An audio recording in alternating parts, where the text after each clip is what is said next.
लिए निकलना ना, राधा भी संगे बाड़ी। अच्छा? फॉलो करा, हमनी के बतावत रहिया। चल जल्दी चल केशव चल। एक बात के ध्यान रखिए राधा, अगर कौनो नौटंकी भइल तो हमरा से बुरा आदमी दोबारा जिंदगी में ना देखबू। अपन प्रतिष्ठा खातिर 100 बेटी कुर्बान कर सकीले, 100 बेटी। ये बात के ध्यान रखिए। लजैया मत, आज बिल हमरा नहीं के देवे के का टुनटुन बाबू? इहो कहे के बात बा। देखी टुनटुन बाबू, शादी ब्याह के मामला जन होला 3 मन के होला। काका होला? पहला मन लड़का के कि लड़की अच्छा मिले। का भइल बेटा, मिल गइल का पसंद के लड़की? ना मम्मी, वो तनी पानी सरक गइल रहे। सरका मत, समझ जा राधा बिटिया से बात कर। अफ्रीका में पढ़ल बाड़ो, काल कोनो शिकायत कर बतो। ना होखे तो ई लोग एहिजे बतियालेस, हमनिए एहिजा से चल चला तानी। हमनी अपन जगह काहे के छोड़ी, हमनी के ब्याह करे के बा। हैं ये लोग जाके अपन समझे लोग। जा बेटा, जाके एक दूसरे के समझ लो।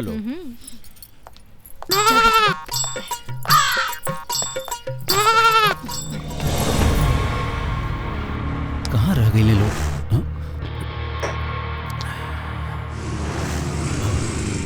ये होटल में गए हैं लोग। ओके, हम तनी आवत आनी। अच्छा, कै साल पढ़नी है अफ्रीका में? 7 ईयर।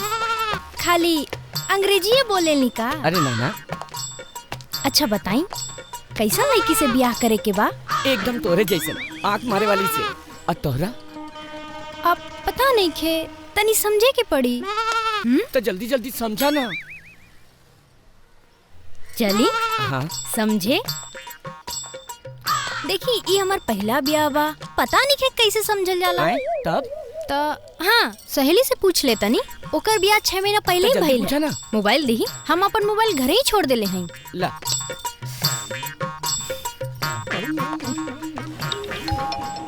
के कर हो सके। हेलो, का हाल बा श्रीमान जी? तू आई मोबाइल के कर है? राउत सौतन के। हमार सौतन? अब इतिहास में एगो मेहरारू के दूगो भतार रही तो रिश्ता का कहाई? लिखल नहीं खे तो का करी? तो तू ही सौतन के पुलिंग कर ली हा? ये मजाक के टाइम बा। अच्छा तो काम के बाद सुना, प्लान नंबर 1 पे काम हो रहल बा। बात ना बनी तो प्लान नंबर 2 के इस्तेमाल करे के पड़ी। समझ गईला? ओके। लगा तो समझ ले ली। का कहली सहेली? कि विदेश में रह के पढ़े वाला लोग फट्टू हो जाला। फट्टू? बाकी हम फट्टू नहीं की। ई साबित कैसे होखी? बतावा का करे पड़ी हमरा? हाँ, भाग सकीले हमारे संगे। आए ई कैसे होगी? देख ली, हम तो पापा से कह दे हब कि लड़का हमरा पसंद नहीं खे। ना देखा, हमरा तू पसंद बाड़ू। बतावा कब भागे पड़ी? अब ही सिनेमा देखे चली। सिनेमा? हाँ, अगर सिनेमा देखा 3 बार से ज्यादा ई लाग गई तो हम समझ जाए कि फट्टू मत कहिया, हम जांच खातिर तैयार हैं। बस करके आवत हैं। तोहर कार के चाबी हमरे पास बा, बस करके आ गई नी।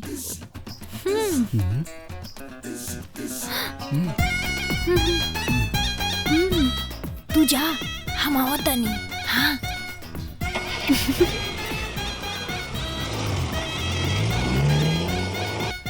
आई ताले समझी खेलल जाओ। हाँ। दूसर का मन होला लड़का के बाप के। हाँ? पूरा 1 करोड़ 47 लाख खर्चा कैले बानी पढ़ावे में। बाकी रहुआ समझिए गई होखा। जी, अति सरका मन बराती के कि खाना पीना अच्छा होके, बाकी बराती के स्वागत तरुआ पान पराग से करिए लेवा है। इहो कहे के बात बा। अरे इता कमाल हो गई। कमाल? अरे ई धमाल बा। बुरका हाथे में रह गई आ कामो हो गई। वाह रे भाई बलराम। भाई मत बोला, बयान करे के बा। ई मुंह और मसूर के दाल। अच्छा बतावा, कौन सिनेमा देखबा? जे तू बोला। अच्छा ठीक बा।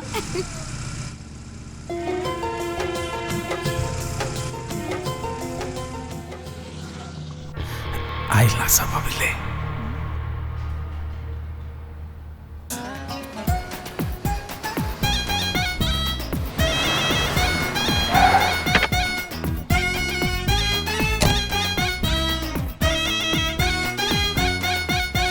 ये लीजिए। Thank you. जल्दी चला। 4 कुछ गड़बड़ ना होगी? कैसन गड़बड़? पता नहीं, आवत है। जा।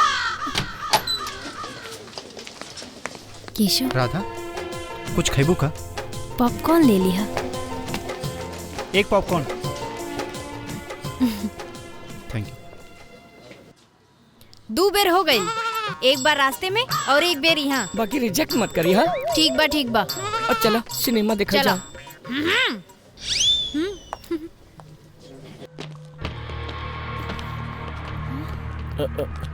कहीं लौकत नहीं है हाँ? ये लोग कहाँ चल गई? अरे शांति तनी फोन लगा के देखा था। अरे चिंता मत करी, समझी जी आ जाएगी ना। हाँ सारा सच आपके सामने है, अब आपको क्या झूठ लग रहा है? हो सकता है सब कुछ वैसे ही हुआ जैसे तुमने बताया। तुम्हारे लिए अर्जुन की चक्कर से निकलने के लिए और बताने वाली मम्मी की फोन बा। तो जा बात करो। ई मत बताइए हमनी के यहाँ है। ठीक बा ठीक बा। हाँ। हम देख क्या होता नहीं, कहीं कुछ गड़बड़ न करे। ठीक है।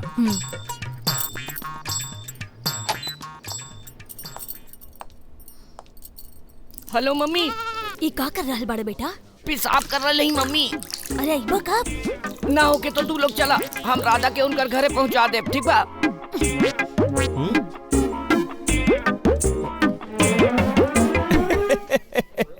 अरे अफ्रीका में पढ़ल बा, अपना हिसाब किताब से समझत हो कि? अरे कहीं राउर अफ्रीका कुल गुरु गोबर ना कर देवे। रउआ तो ऐसा टेंशन ले ले बानी जैसे वो अपन प्रेमी के साथे भागल हो ना। वो बात नहीं के का साहसी लेके आ, अभी 1 घंटा मिलना ना भइला, बाकी जिंदगी मजेदार बना देले बा। अब तो हमरो मजा आवे लागल। और भाई बलराम? भाई मत बोला, बयानू करे के बा। कैसे? 3 बार तो अभी पूरा हो गई। चला हम मना कर देते नहीं। अरे ऐसा अत्याचार मत करा, चाहे तो कुछ दिन और समझ ला। अरे भाई मत बोला। अच्छा भाई, तोहरा समझे खातिर घर से रोज परमिशन मिली बतावा? अब तोहरा समझे में हफ्ता 10 दिन भी लाग सकेला। तो का कल जाओ? अब एजे से कहीं भागे के पड़ी का? फिर लग गई तोहर पापा गोली मार दिए तो? वाह रे योद्धा, आज पापा के गोली के डर, कल कोनो गुंडा मवाली के गोली के डर हमरा छोड़ दिया। कमाल के मरद बड़ा। वैसे तोहरा कैसन मरद चाहिए? भोजपुरिया बांका पहलवान। तो चला हम पहलवानी करे खातिर तैयार हैं। आखिरी बार कर ली, रिजेक्ट मत करी, सिलेक्ट कर ली। जा ठीक बा। उ संगे भागे खातिर तैयार बा। तो ठीक बा, हम तोरा के फॉलो करता नहीं। ओके।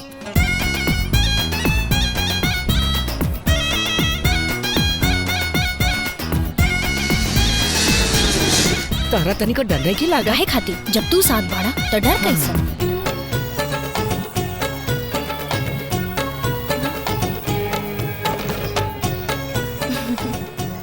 चला कहीं कोना में बैठल जाओ।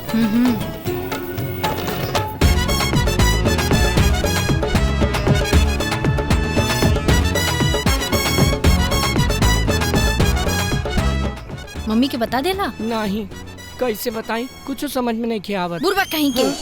रणबीर सिंह के माता पिता दीपिका पादुकोण के माता पिता से का कहत होखी सोचा। पूरे 5-6 साल समझला के बाद अब जाके ब्याह कैले बालो। अरे ये तो ध्यान में नहीं आई। अब ही बता क्या बतानी। लागत समझ गईला। वाह रे भाई बलराम। भाई मत बोला। जा।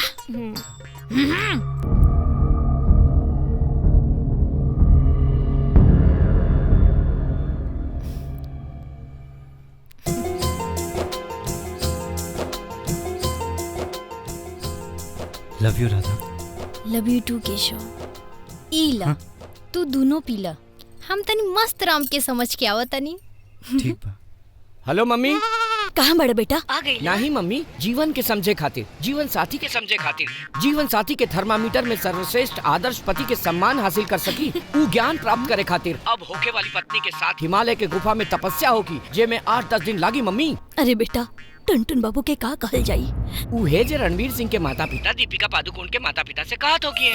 अरे बेटा, वो लोग बड़ा आदमी बा। तो तू लोग 1,47,00,000 खर्चा करके बेटा के छोट आदमी बने खातिर पढ़ालू। अब रखा तानी, मोबाइल के बैटरी डिस्चार्ज होके वाला बा, बाद में चार्ज करके फोन करा। हेलो, बाकी तू लोग बाड़ा कहाँ बेटा? अब मोबाइल वे स्विच ऑफ कर देता नहीं। अब ठीक बा, टेंशन मुक्त।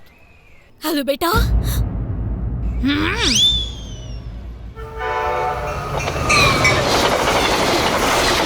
का भइल शांति? फिनो अफ्रीकन स्टाइल में छक्का मार दिलस का? और पढ़वाई अफ्रीका में 1,47,00,000 के ताव मोच पर देख के जमाना के दिखाई। माने ई कि अब तक शादी के पहले ही सब हनीमून मनावे के परंपरा शुरू करी, सब एक दूसरे के समझे के नाम पर। गइल कहाँ बाड़े सन? हिमालय के गुफा में। और कहीं जगह ना मिलत रहे उ सबके? टुनटुन बाबू के का कहीं हम हैं? सोची कि राउर मूर्त समझे गए जीवन साथी के असूद में रउआ के समझावे के बाद टुनटुन बाबू के।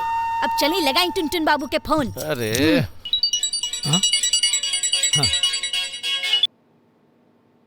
बोली आ गए लोग का? अरे सब ब्याह के पहले ही समझी तो ब्याह के बाद का करी? अरे खिसियाई मत समझी जी। तका चुम्मा लिही। अरे राउर बेटा हमार मुंह पे कालिक पोते के पूरा तैयारी कैले बा। अरौरा? अरे राउर बेटी भी तो वही में शामिल बिया। ओकरा तो हम गोली मार दे। अब देखी हम ब्याह के वचन दे रहल है, बाकी रउआ खिसियाई मत। गड़बड़ जरूर भइल बा, ई कुल अफ्रीका में पढ़ौला के नतीजा बा। बाकी राउरे नु अब दामाद बनियू। अरे तका हमारी इज्जत उछाली। खाली पता चल जाए कि वो दोनों कहाँ बा तो हम जाके वो दोनों के वही जो ठोक दे। चलिए बाद में बात करब, अब पता चले तब बताई। ठीक बस समधिन जी, प्रणाम। प्रणाम। अरे का भाई लोग? अरे यार हुलिया तो ठीक कर ले विदा। अरे वो तो भुलाइए करनी है। नकली मियां। अरे चुप, आराम से हग।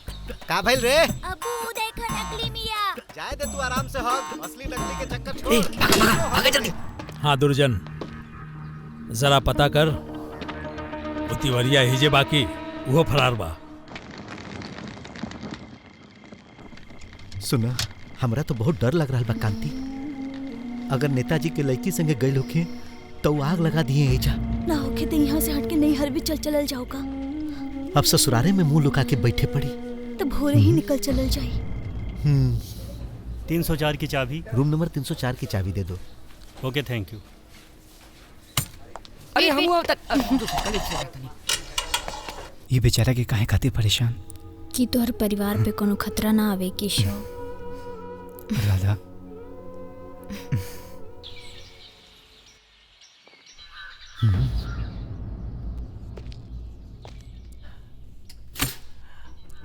अब हम तो कहता नहीं कि रउआ कहीं हट जाए ना बेटा। दुआर सुना कैला पर औरो शक बढ़ी। तू लोग हट जा। हाँ ठीक बा पापा। जिया खुश रहा। जियत रहा बेटी। अरे इज्जत वाला घरवा के कमवा 4 दिन में हो जाई सारा। लोटा से फेरो मिल जाई हमरा छोटकारा। रुक जाओ। अरे भागा। अरे चल यार तिवारी चढ़ जा। ना छोड़ा। पिछवाड़ा में गोली मार दे। अरे बेटा, अरे कहाँ गोली मार देलस? अरे के गोली मार देलस? अरे पिछवाड़ा में से खून तो बहते नहीं थे, गोली कैसे मार देलस? के तोहरा गोली मार देलस रे? केहू ना बाबू, ऊ सपना देखत रहली। जाई रउआ धान सुखाई। बुड़बाक सपना देखी तो खतरनाके देखी।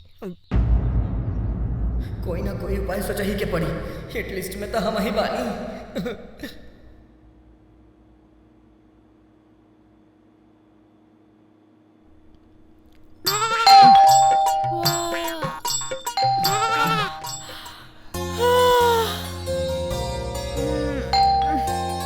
के हो सकेला?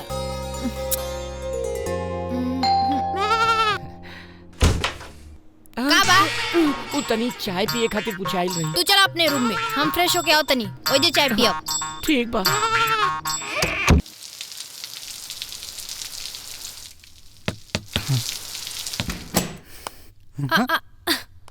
अब तो तू हमरो से भी ज्यादा बदमाश भइल जा रहल बाड़ा। तुझे अब बदमाशी कल छोड़ देले बाड़ो। अब तो हमार सारा बदमाशी वाला दिमाग मस्त राम खातिर लगाए पड़ेला।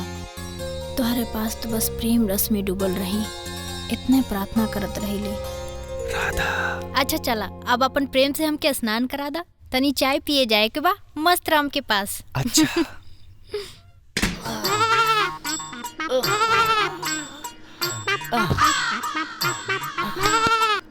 अब हमरो बने के बा भोजपुरिया बाका पहलवान। राधा आग बिया, जहाँ से पसीना ना निकले के चाहिए ओहिजो से पसीना निकलवले बा। आजा, दरवाजा खुलल बा।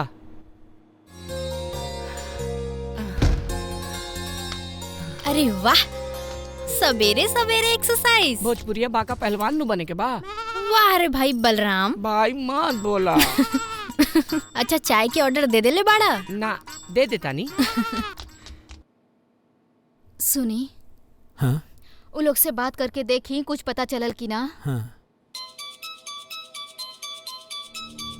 हेलो समधी जी, प्रणाम। हाँ प्रणाम। वो लोग के कुछ पता चलल? एक मिनट तनी देखा ना वो फोनवा लगा के ओकर। उई माँ, का भइल? गलती से मोबाइलवा ऑने रह गई रहे। मम्मी के फोन बा, अब का करी? बुरबा कहीं के उठा के बोल दे, एक दूसरा के समझ रहल बानी। हाँ मम्मी, एक दूसरा के समझ रहल बानी। कहता एक दूसरा के समझ रहल बा। एक दूसरा के समझ रहल बा समझी जी। अभियो कहता साला कि एक दूसरा के समझिए रहल बा। अरे कब ले समझी, तनी पूछ ली। अरे कबले समझी? पूछा ना कबले समझी। अरे कबले समझल हो जाई। पूछा तारे कबले समझ बा। अरे फोन काटा। अरे फोन काटा। कहता फोन काट। अरे फोन काटा।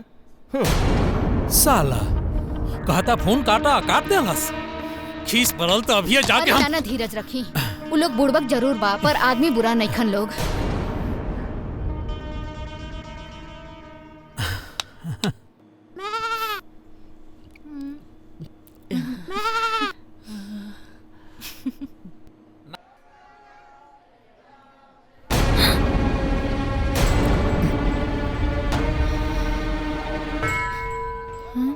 सुहाग के लालिमा सिंदूरे से शोभेला केशव, और राधा के मांग के लालिमा सुबह के सूरज जैसन चमकत रहे।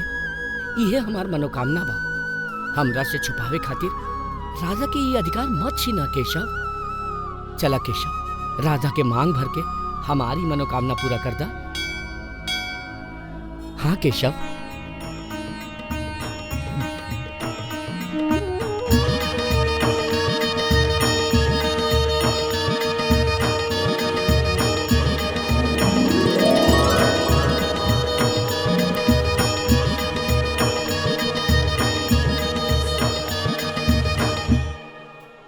I am sorry Dharmendra. काहे खातिर? अरे तू हमरा बेवकूफ न बनावत रहलू।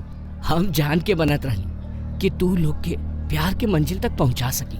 हाँ राधा, उगरी जैसे ही तू हमरा के आंख मरलू, हमरा कुछ शक भइल कि या तू पागल बाड़ू या चाहताड़ू कि शादी ना होके। हाँ राधा, फिर तोहर पापा के बात सुन के लागल कि तोहरा साथे एगो कैदी जैसन बर्ताव हो रहा बा। फिर देखनी तोहर पापा पहरेदारी करे खातिर बाहर भी आयल रहस। वही घड़ी उनकरा संतुष्ट करे खातिर तोहार हाथ भी पकड़ ले रही। ओकरा खातिर सॉरी। और जब तू मोबाइल मंगलू तो हमरा विश्वास हो गई कि तोहार मोबाइल छूटल नहीं के छीनल गई होगी। फिर हम फैसला कैनी कि अब हमरा तोहरा हिसाब से चलत रहे के बा। काहे कि सच्चा प्रेमी के मिलावे खातिर भगवान स्वयं नहीं आवेलन, हमरा जैसन के अपन दूध बना के भेजलन। राधा, आज न बोलबू? वाह रे भाई बलराम, वाह रे भाई बलराम। आज तो राखी भी ले आयल बनी राधा।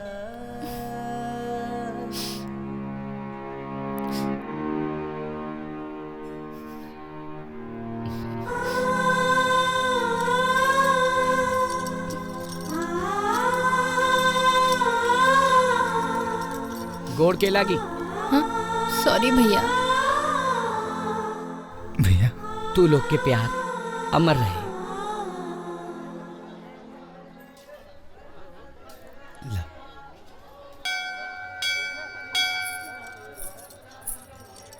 रामदयाल चाचा के सच्चाई बतौला के अलावा कोनो रास्ता नहीं सूझल। हमरा माफ कर दिया केशव।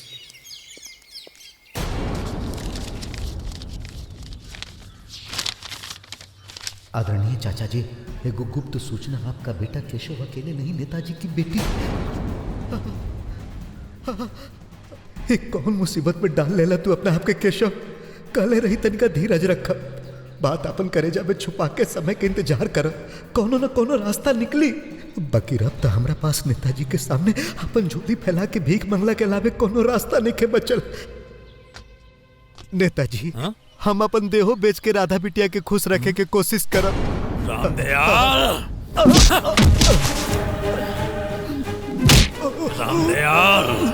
अमीरी और गरीबी जीवन रूपी नदी के ऊ दुगो किनारा हा जे कबो मिले नहीं। अगर मिल गई तो समझ जा कि बांध टूट गई है या नदी सूख गई है। दोनों में विनाश बा। या तो इस सपना तोड़ दा या जीवन के मोह छोड़ दा। निकल जाओ यहाँ से।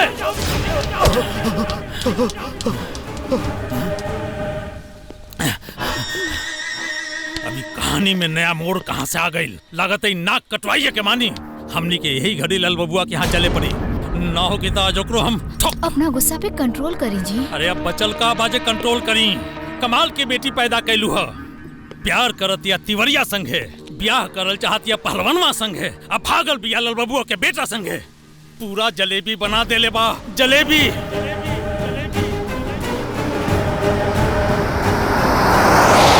नेताजी इतना ससरात कहाँ निकलन है? कुछ गड़बड़ लगा था। पीछा कहीं जाओ का? जरूरी बा। चल चल चल चल चल चल खसक रे खसक। अरे नहीं बे।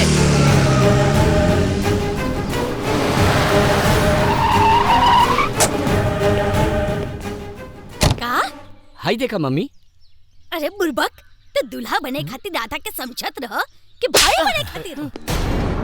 जब तू राधा के वापस लेके आ ना सकत रहा तो फिर राधा के भगावला काहे? कि और कैसे आजादी दिला सकी।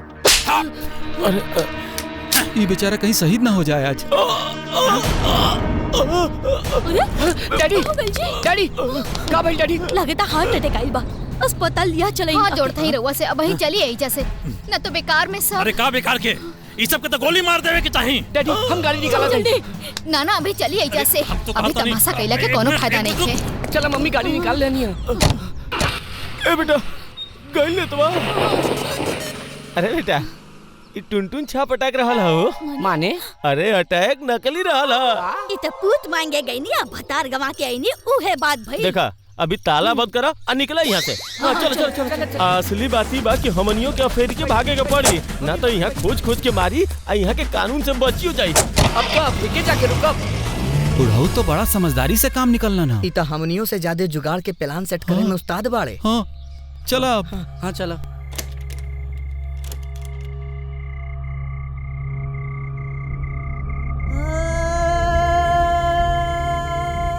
कुछ दिन खातिर यहाँ से हट गया नहीं भलाई बा, न तो नेताजी के गुस्सा के आग में सब जर के खाक हो जाए। हाँ। यहाँ का कमी रहे? एगो तो इकलौता संतान, वो चैन से जिए के बजाय प्यार में मरे खपे खातिर तैयार हो गई बा। अरे बंद करा अपन बकवास।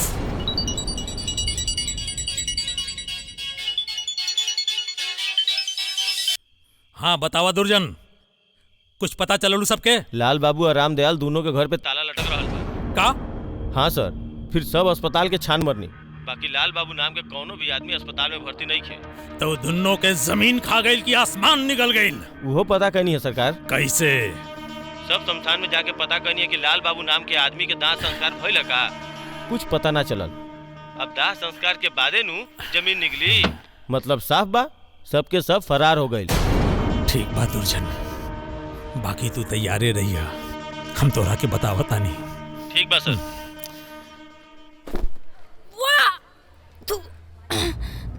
राधा ठीक बाड़ू?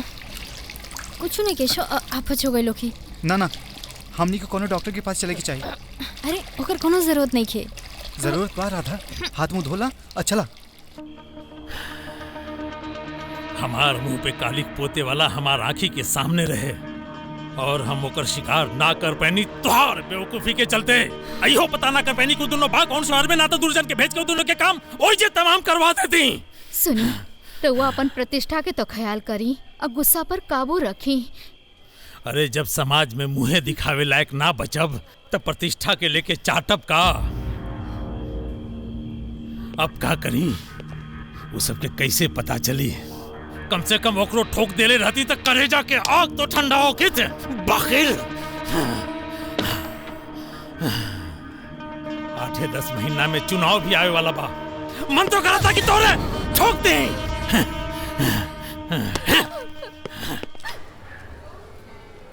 घबराइए मत, गुड न्यूज है। राधा माँ बनने वाली है। जी? करीब 1.5-2 महीने की प्रेगनेंसी है। मैं कुछ दवाइयाँ लिख देती हूँ, तुम राधा का ध्यान रखना।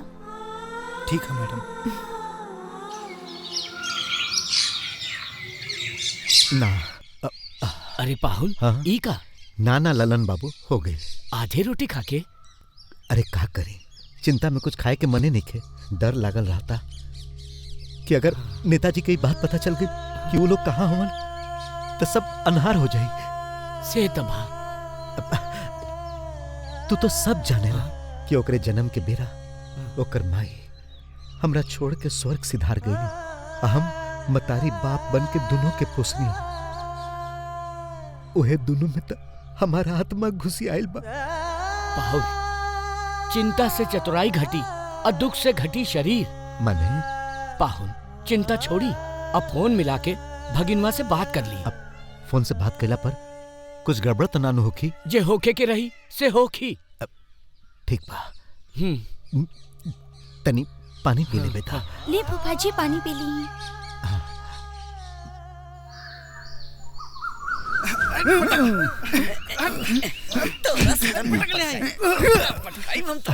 केशव, तुम्हार पापा। पापा रहुआ है जा? रहुआ तो तेज बुखार रहे।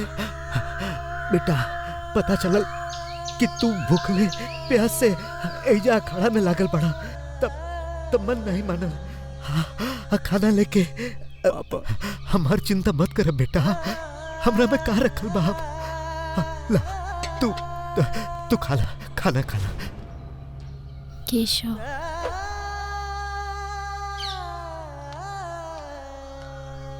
केशव, तोहर पहला प्यार के फूल हमारा कोख में फले लागल बा। तू खुश नहीं खा का? नहीं राधा, वो बात नहीं खे। तो हमनी के प्यार की आग में पापा भैया भौजी सब झुलसे लागल हवन। का? हाँ राधा, बिहारी के फोन आयल रहे, सब लोग घर छोड़ के भागल हवन। अब वो सोचत रही कि अगर हमनिए के लौट चलती तो कम से कम वो लोग की मुसीबत से छुटकारा तो मिल जाए। बाकी आदमी के सुख दुख अपना से ना अपनों से जुड़ल रहे। राधा, माता पिता दोनों बन के पापा पोसले हवन हम दोनों भाई के। बाकी लौटला पे पापा कहीं घात कर देना तो हमनी की प्यार के फूल संसार में आवे से पहले ही हमनी के साथ कुछ ला जाई। का करी राधा, आगे कुआं बा तो पीछे खाई। पापा से बात करके देखना, जैसन कही है कईल जाई। कौना मुँह से बात करी? आवाज जो निकली पापा के फोन बा। का करी?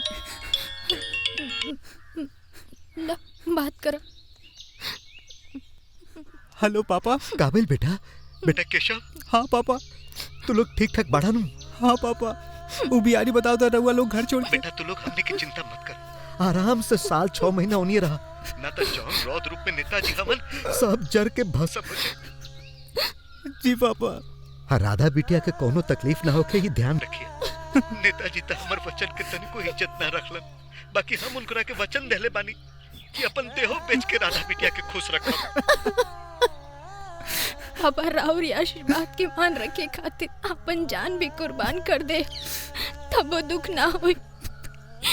हमनी के आशीर्वाद दी। गोड़ लागतनी पापा, गोड़ लागतनी। खुश रहा बेटा, लोग बहुत खुश रहा। अब बेटा केशव। जी पापा। बस तू लोग हमरा दादा बने के सौभाग्य देता कि ओकरा ले जाके नेताजी के चरण में रख दी और तू लोग खातिर माफी मांगी। शायद नाती नतनी के मुंह में सब ठीक हो जाए। जी पापा। अच्छा बेटा, अब रखा तनी। गोड़ लागतनी पापा। खुश रहा बेटा। खुश रहा तू लोग। पापा से बात करके मन हल्का हो गई। बाकी पापा की दादा वाला बात बतौला काहे नहीं? हम तो लाजे ना बोल पैनी है कि पुतू ससुर से कैसे बोली। राधा, ये फूल हमने के पहल का प्यार है। तनी धीरज रखे के पड़ी, फिर मौका दे के हम बता दे। अब अरे हाँ, हमार तो ध्यान से उतर गल रहे। केशव। राधा। आपन पसंदीदा फिल्म देखे खातिर डाउनलोड करी दंगल प्ले ऐप।